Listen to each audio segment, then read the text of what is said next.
এই কান দিয়ে তারা সত্য শোনে না, এই কান দিয়ে তারা হক শোনে না, এই কান দিয়ে তারা কোরআনের অথেন্টিক কথাগুলা শোনে না।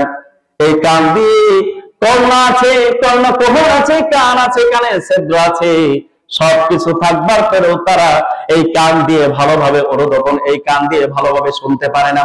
কান দিয়ে নাজায়েজ শোনে, হারাম শোনে। যে জিনিসগুলো আল্লাহ পাক হারাম করেছেন ওই জিনিস শোনে না, যে জিনিস আল্লাহ পাক হারাম করেছেন ওই জিনিসগুলা শোনে, যে জিনিস আল্লাহ পাক জায়েজ করেছেন ওইটা শোনে না, যে জিনিস আল্লাহ পাক না জায়েজ করেছেন ওই জিনিসগুলা শুনে। সমাজে আছে না নাই?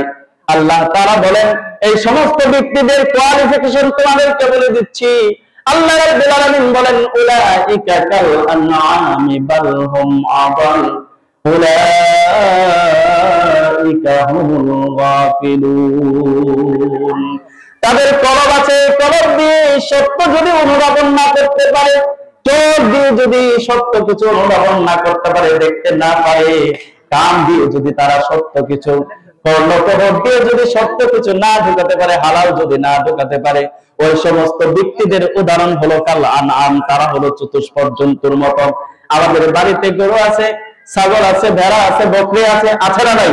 আল্লাহ রাব্বুল আলামিন বলেন কাল আনআম, এই সমস্ত ব্যক্তিদের উদাহরণ এবং দৃষ্টান্ত হলো ওই সমস্ত চতুষ্পদ জন্তু যেগুলো আমাদের গৃহপালিত, আমাদের বাড়িতে আছে। আল্লাহ তাআলা বলেন শুধুমাত্র ওই সমস্ত পশু, ওই সমস্ত গৃহপালিত পশুর চেয়ে, পশুই শুধু তারা না, বরং ওই সমস্ত পশুর চেয়েও তারা নিকৃষ্ট। নাউযুবিল্লাহ। উলাইকা কাল আনআমি বাল হুম আদাল